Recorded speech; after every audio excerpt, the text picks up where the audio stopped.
الرحيم مالك يوم الدين والصلاة والسلام على سيد المرسلين وعلى آله وصحبه أجمعين أما بعد. محترم سامعین و ناظرین، آج کی اس مجلس میں آپ کے سامنے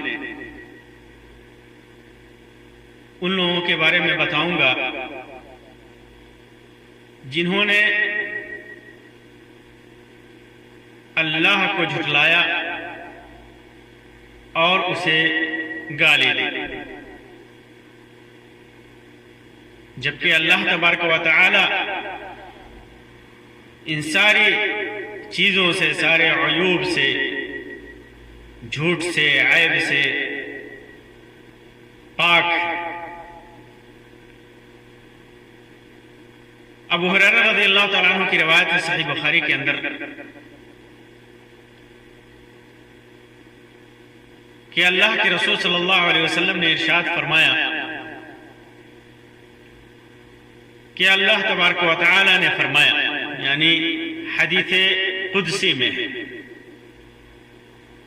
جب اللہ کے رسول صلی اللہ علیہ وسلم بیان فرمائے کہ اللہ تبارک و تعالی نے یہ فرمایا اور وہ چیز قرآن میں نہیں ہے تو اسے حدیث قدسی کہتے ہیں کہ اللہ تبارک فرماتے ہیں کہ اللہ تبارک و تعالی نے فرمایا کذبنی ابن آدم، کذبنی ابن آدم ولم یکن ینبغی له ان یکذبنی،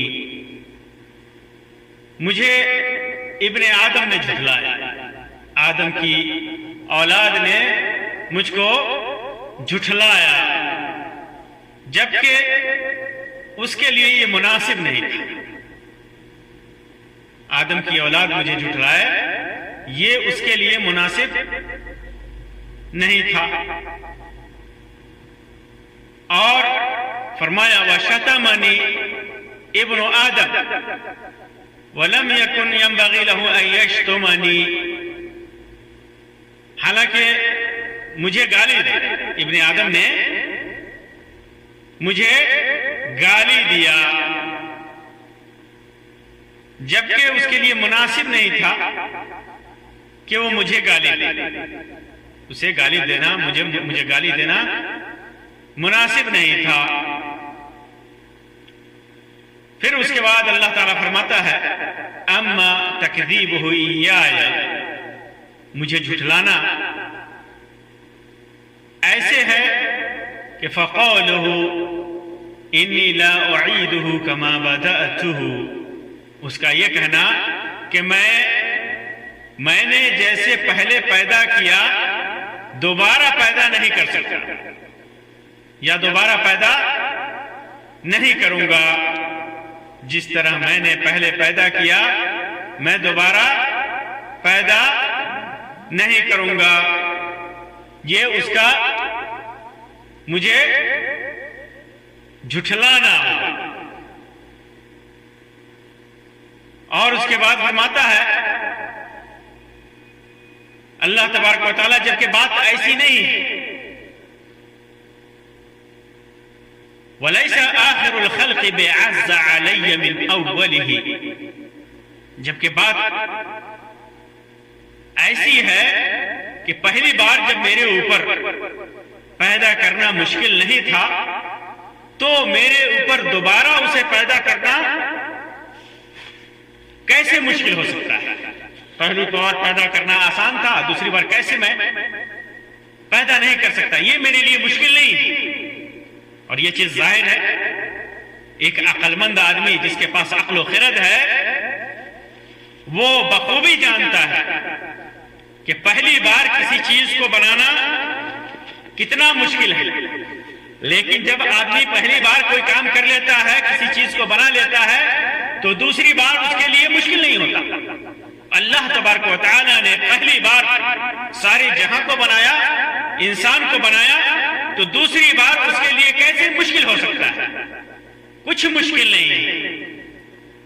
اور فرمایا وَأَمَّا شَتْمُهُ إِيَّايَ مجھے کیسے گالی دیتا ہے؟ فَقَوْلُهُ اتَّخَذَ اللَّهُ وَلَدًا، اللہ تبارک و تعالیٰ نے بیٹا بنایا ہے، یہ گالی دینا ہوا، یہ گالی دینا۔ اللہ کو جھٹلانا یہ ہوا کہ اللہ تبارک و تعالیٰ دوبارہ پیدا کرے گا، اس کا انکار کر دیا، اور اللہ تبارک و تعالیٰ کو گالی دینا یہ ہوا کہ یہ کہہ دیا کہ اللہ تبارک و تعالیٰ نے اپنا بیٹا بنایا ہے۔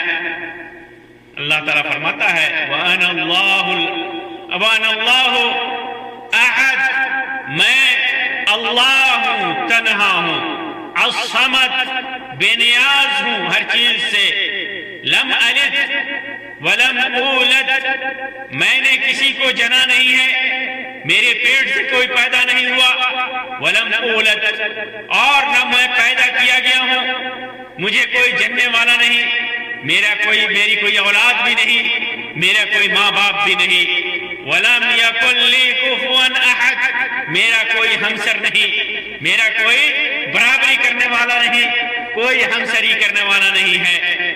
تو وہ اللہ جو تنہا ہے، بے نیاز ہے، اور اس کا کوئی ہمسر نہیں، کوئی ساجی نہیں، کوئی اولاد نہیں، پھر یہ کہنا کہ اس کی اولاد ہے، یہ اللہ تبارک و تعالیٰ کو گالی دینا ہوا۔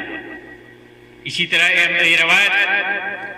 یہی روایت عبداللہ ابن عباس رضی اللہ تعالیٰ عنہ سے مروی ہے صحیح بخاری کے اندر، اللہ کے رسول صلی اللہ علیہ وسلم نے ارشاد فرمایا کہ اللہ تبارک و تعالیٰ نے فرمایا کذبنی ابن آدم ولم یکن لہ ذلک، ابن آدم نے مجھے جھٹلایا جبکہ اس کے لیے یہ مناسب نہ تھا، وشتمنی ولم یکن لہ ذلک، اس نے مجھے گالی دی اور یہ اس کے لیے جائز نہیں تھا، مناسب نہیں تھا، فاما تکذیبہ ایایا فزعم عنی لا اقدر ان اعیدہ کما کان، اور اس کا جھٹلانا یہ ہے کہ وہ یہ سمجھتا ہے کہ جیسے انسان ہے مرنے کے بعد دوبارہ اسے نہیں پیدا کر سکتا، اور واما شتمہ ایایا فقولہ لی ولد، اور اس کا گالی دینا مجھے ایسا ہے یہ ہے کہ وہ کہتا ہے کہ میں نے بیٹا بنایا ہے، میرا بیٹا ہے،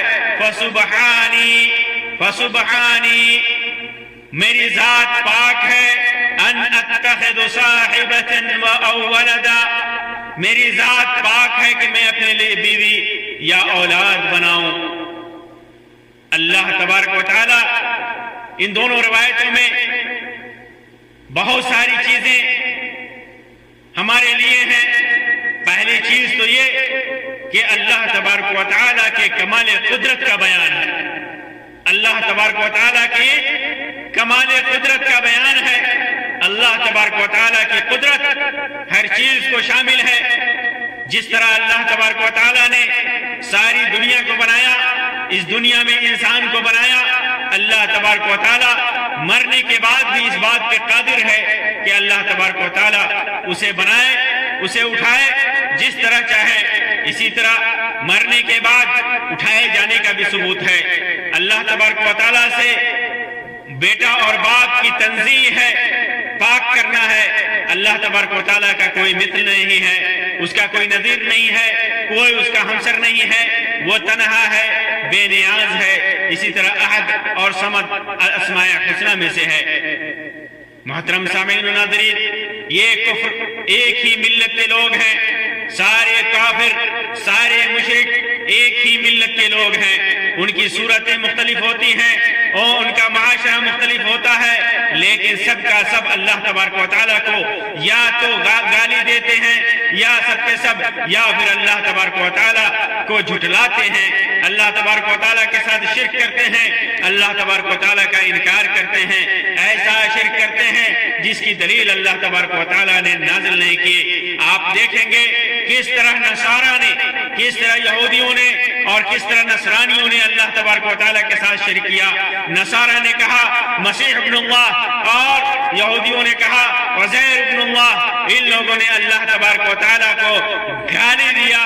یہود و نصارہ وہ دعویٰ کرتے ہیں کہ اللہ کا بیٹا ہے، یہ اللہ تبارک و تعالیٰ کو گالی دینا ہوا، اللہ تبارک و تعالیٰ کو سب و شتم کرنا ہوا کہ جس چیز سے اللہ تبارک و تعالیٰ پاک ہے اسی چیز کا دعویٰ یہ لوگ کر رہے ہیں، اسی چیز کی نسبت اللہ تبارک و تعالیٰ کی طرف کر رہے ہیں۔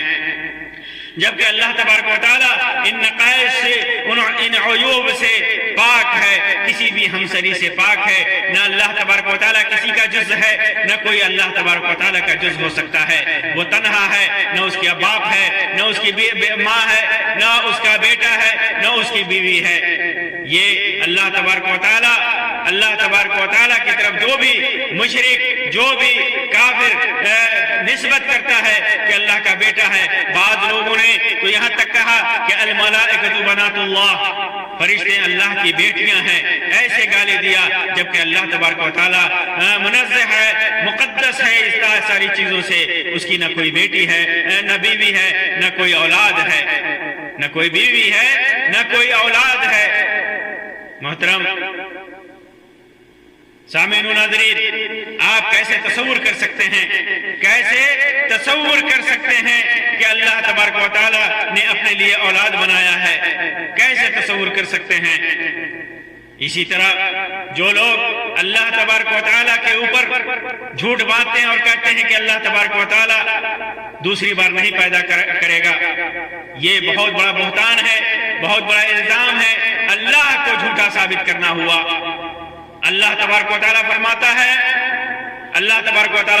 ہے منہا خلقناکم وفیہا نعیدکم ومنہا نخرجکم تارۃ اخری، کہ میں نے اس روئے زمین سے تجھے پیدا کیا، اسی میں تمہیں لوٹائیں گے، مرو گے اسی زمین میں جاؤ گے۔ ومنہا نخرجکم تارۃ اخری، اور اسی سے پھر دوبارہ تمہیں لوٹایا جائے گا، نکالا جائے گا، ہم ہی نکالیں گے، اللہ تبارک و تعالی نکالے گا۔ تو جو آدمی یہ کہتا ہے کہ اللہ تبارک و تعالی دوبارہ پیدا نہیں کرے گا، اس نے گویا اللہ تبارک و تعالی کو جھٹلایا۔ اسی طرح اللہ تعالیٰ فرماتا ہے زعم الذین کفروا ان لن یبعثوا، کافر یہ سمجھتے ہیں کہ وہ دوبارہ نہیں اٹھائے جائیں گے۔ بلا وربی، بلکہ قل بلا وربی کہہ دیجئے، نہیں، اور میرے رب کی قسم لتبعثن، تمہیں ضرور اٹھایا جائے گا۔ ثم لتنبؤن بما عملتم، اور پھر جو کچھ بھی تو نے کیا ہے، جو کچھ بھی تو نے عمل کیا ہے، اسے تمہیں خبر دی جائے گی۔ وَذَلِكَ عَلَى اللَّهِ يَسِيرٌ، یہ اللہ پر بہت آسان ہے، بہت آسان ہے۔ اسی طرح اللہ تبارک و تعالی انہیں دھمکی دیتے ہوئے کہتا ہے، انہیں چیلنج کرتے ہوئے کہتا ہے کہ دیکھو یا ایھا الناس ان کنتم فی ریب من البعث، اے لوگو اگر دوبارہ اٹھائے جانے سے تمہیں شک ہے تو سن لو، فَإِنَّا خَلَقْنَاكُم مِّن تُرَابٍ، میں نے تجھے مٹی سے پیدا کیا، ثم من نطفة، پھر میں نے تجھے نطفے سے پیدا کیا، ثم من علقة، لوتھڑے سے پیدا کیا، ثم من مضغة مخلقة وغیر مخلقة لنبین لکم، تاکہ میں نے تجھے نطفے سے پیدا کیا، لوتھڑے سے پیدا کیا، ٹکڑے سے پیدا کیا، اور لنبین لکم، تاکہ تمہارے لیے واضح کر دے، وَنُقِرُّ فِي الْأَرْحَامِ، اور رحم مادر میں تجھے ثابت کر دے، قائم کر دے، مَا نَشَاءُ إِلَىٰ أَجَلٍ مُّسَمًّى، جب تک چاہیں، جب تک تجھے اس میں رکھے، ثُمَّ نُخْرِجُكُمْ طِفْلًا، پھر میں نے تمہیں بچہ پیدا کیا، تم لِتَبْلُغُوا أَشُدَّكُمْ، اور تاکہ تم اپنی قوت والی عمر کو پہنچو۔ وَمِنكُم مَّن يُتَوَفَّىٰ، بعض تو ایسے ہوتے ہیں جو پہلے ہی مر جاتے ہیں، وَمِنكُم مَّن يُرَدُّ إِلَىٰ أَرْذَلِ الْعُمُرِ، اور بعض ایسے ہیں جو بڑھاپے تک ارذل عمر تک پہنچتے ہیں۔ یہ اللہ تبارک و تعالیٰ نے چیلنج کیا کہ اگر تمہیں دوبارہ زندہ ہونے میں شک ہے تو ہم نے تمہیں، غور کرو، فکر کرو، ہم نے تمہیں مٹی سے، پھر قطرہ سے، پھر جمے ہوئے خون سے، پھر گوشت کی بوٹی سے، نقشہ بنی ہوئی، بغیر نقشہ بنی ہوئی، ہر طرح سے بنایا تاکہ ہم تمہارے سامنے ظاہر کر دیں، اور ہم رحم میں جس کو چاہتے ہیں ایک مدت تک متعین ٹھہراتے ہیں۔ اللہ تبارک و تعالیٰ جب تک چاہتا ہے رحم مادر میں رکھتا ہے، جب تک، پھر اس کے بعد بچہ بنا کر کے باہر لاتا ہے۔ جوانی کو پہنچے اور بعض مر جاتے ہیں جوانی میں اور بعض نکمے عمر تک پہنچتے ہیں، بڑھاپے تک پہنچائے جاتے ہیں. کیوں کہ سمجھ بوجھ کا درجہ پا کر نہ سمجھی کی حالت میں جا پڑتا ہے. انسان کیا کرتا ہے؟ لِكَيْ لَا يَعْلَمَ مِن بَعْدِ عِلْمٍ شَيْئًا. انسان سمجھ بوجھ کا درجہ پا کر بھی ناسمجھی کی حالت میں جا پڑتا ہے. وَتَرَى الْأَرْضَ حَامِدَةً. تم زمین کو سوکھی دیکھتے ہو. دو مثالیں اللہ تبارک و تعالیٰ نے دی، دو طرح سے غور و فکر کی دعوت دی. ایک تو انسان کے نفس کے اندر کہ خود اپنے اندر غور کرو، اپنے نفس کے اندر غور کرو، فکر کرو کہ دیکھو اللہ تبارک و تعالیٰ نے تجھے کس طرح مٹی سے، پھر خون کے لتڑے سے، نطفے سے، خون کے لتڑے سے، پھر اس کے بعد گوشت کے ٹکڑے سے تمہیں کس طرح پیدا کیا. تو کیا وہ رب پھر دوبارہ تجھے نہیں پیدا کر سکتا؟ ضرور پیدا کر سکتا ہے. جب تم کچھ نہ تھے تو اللہ تبارک و تعالیٰ نے تجھے ایک ذرہ مٹی سے شروع کر کے بڑھی عمر تک اللہ تبارک و تعالیٰ نے سارے مراحل سے تمہیں گزارے. تو پھر کیا وہ دوبارہ تمہیں نہیں پیدا کر سکتا؟ ضرور ضرور پیدا کر سکتا ہے، اور بے شک وہ پیدا کرے گا. اور دوسری دلیل، دوسرا چیلنج، دوسری مثال اللہ تبارک و تعالیٰ نے آفاقی دیا ہے، آفاقی مثال دیا ہے. وَتَرَى الْأَرْضَ حَامِدَةً فَإِذَا أَنزَلْنَا عَلَيْهَا الْمَاءَ اهْتَزَّتْ وَرَبَتْ وَأَنبَتَتْ مِنْ كُلِّ زَوْجٍ بَهِيجٍ ذَلِكَ بِأَنَّ اللَّهَ هُوَ الْحَقُّ وَأَنَّهُ يُحْيِي الْمَوْتَى وَأَنَّهُ عَلَى كُلِّ شَيْءٍ قَدِيرٌ. کیا اللہ تبارک و تعالیٰ نے فرمایا اور تم زمین کو سوکھی دیکھتے ہو، غور کرو. اگر تجھے شک ہے قیامت کے دن دوبارہ اٹھائے جانے کے سلسلے میں تو تم غور کرو کہ تم روئے زمین کو سوکھی دیکھتے ہو. روئے زمین سوکھی ہوئی ہے، پھر جب ہم اس پر پانی برساتے ہیں تو تر و تازہ ہو جاتی ہے. وہ روئے زمین تر و تازہ ہو جاتی ہے اور ہر قسم کے خوشنما نباتات اگاتے ہیں، ہریالیاں ہو جاتی ہیں، چاروں طرف ہریالی چھا جاتی ہے. یہ اس لیے کہ تم اللہ ہی برحق ہے. وہ مردوں کو زندہ کرنے والا ہے. اللہ برحق ہے. هو الحق وانه يحيي الموتى. اللہ تبارک و تعالی برحق ہے، وہ مردے کو زندہ کرتا ہے. وانه على كل شيء قدير. اللہ تبارک و تعالی ہر چیز پر قادر ہے. اور وان الساعه آتيه لا ريب فيها وان الله يبعث من في القبور. اور بے شک قیامت آنے والی ہے اور جس میں کوئی شک نہیں، بے شک اللہ قبر والوں کو دوبارہ اٹھائے گا. یہ دو مثالیں غور و فکر کے لیے اللہ تبارک و تعالی نے انسان کی طرف رکھی. میں کہتا ہوں کہ انسان کی پوری زندگی، پورے سائنس اور ٹیکنالوجی لگا دو، دوبارہ زندہ کرنے کے لیے ہر ایک میں دلیل ملے گی. انسان اگر غور و فکر کرے تو انسان کے جسم کے عضو میں دلیل موجود ہے. غور و فکر کی دعوت ہے کہ انسان غور و فکر کرے کہ کس طرح اللہ تبارک و تعالی نے جو چیز نہیں تھی، جو چیز نہیں ہے، اسے کس طرح اللہ تبارک و تعالی پیدا کرتا ہے. تو کیا وہ رب جو ان چیزوں پر قادر ہے، پہلی مرتبہ پیدا کرنے پر قادر ہے، تو کیا وہ آخرت میں دوبارہ اٹھانے پر قادر نہیں ہے؟ اسی وجہ سے اللہ تبارک و تعالی نے کہا کہ یہ ساری چیزیں دیکھنے کے بعد، یہ ساری چیزیں سمجھنے کے بعد بھی انسان کہتا ہے کہ میں دوبارہ اسے نہیں اٹھاؤں گا. یہ مجھے جھٹلاتا ہے، مجھے انسان جھٹلاتا ہے. کذبنی ابن آدم، یہ کہہ کر انسان آدم کی اولاد مجھے جھٹلاتا ہے اور گالی بھی دیتا ہے. کہتا ہے کہ میں نے اولاد بنائی ہے، کہتا ہے کہ میرا بیٹا ہے، کہتا ہے کہ میری بیوی ہے، جبکہ میں پاک ہوں، اس الزام سے پاک ہوں. یہی وجہ ہے کہ اللہ تبارک و تعالیٰ نے قرآن مجید کے اندر ابتدا سے لے کر انتہا تک توحید کی ترغیب دی ہے، توحید کی دعوت دی ہے۔ بسم اللہ سے لے کر الناس تک آپ غور کر جائیے، اللہ تبارک و تعالیٰ کی توحید کا بیان ہے، شرک کا رد ہے، اللہ کی یکتائی کا بیان ہے، اللہ کی بے نیازی کا بیان ہے، اللہ تبارک و تعالیٰ کا کوئی ہمسر نہیں ہے، اس کا بیان ہے۔ یہ ساری چیزیں اللہ تبارک و تعالیٰ نے ساری آیتوں کے اندر ان ساری چیزوں کا رد کیا ہے جو اللہ تبارک و تعالیٰ کے ذات کے اندر عیب اور نقص پیدا کرے۔ یہی وجہ ہے کہ اگر کسی نے اللہ کے ساتھ شرک کیا، اللہ کے لیے بیٹا بنایا، اللہ کے لیے بیٹی بنائی، اللہ کے لیے بیوی بنایا، تو گویا اس نے اللہ تبارک و تعالیٰ کو گالی دیا۔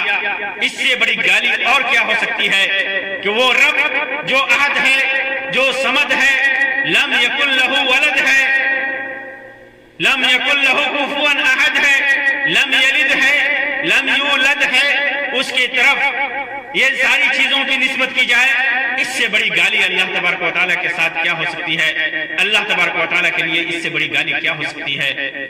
اسی وجہ سے اللہ تبارک و تعالیٰ شرک کو کبھی نہیں معاف کرے گا، چاہے وہ جس راستے سے آئے، جس کنارے سے آئے، جس گوشے سے آئے، جس ذہن سے آئے، جس طریقے سے آئے، شرک چاہے جیسے بھی ہو، اللہ تبارک و تعالیٰ اسے کبھی نہیں معاف کرے گا۔ اللہ تبارک و تعالیٰ سے دعا ہے کہ اللہ تبارک و تعالیٰ ہمیں اپنی آیات میں، اپنی کائنات میں غور و فکر کرنے کی توفیق عطا فرمائے، ہمارے ایمان کے اندر مضبوطی عطا فرمائے، خاص طور سے ہمیں قیامت کے دن سے متعلق ہمارے دلوں میں ایمان کو مضبوطی عطا فرمائے، اور ایمان کے جتنے بھی ارکان ہیں وہ ہمارے دل میں اللہ تبارک و تعالیٰ بسا دے۔ ہماری موت ہو تو ایمان کی حالت میں ہو۔ اللہ تبارک و تعالیٰ شرک و خرافات سے بچائے، اللہ تبارک و تعالیٰ ہر طرح کی شرک سے بچائے، ہر طرح کے بدعات و خرافات اور گمراہیوں سے بچائے۔ اللہ تبارک و تعالیٰ ہماری زندگی توحید کے مطابق گزارنے کی توفیق عطا فرمائے، اپنے نبی کی سنت کی اتباع کرنے کی توفیق عطا فرمائے۔ آمین یا رب العالمین۔ وآخر دعوانا ان الحمد للہ رب العالمین، وصلی اللہ علی خیر خلقہ وسلم، والسلام علیکم ورحمۃ اللہ وبرکاتہ۔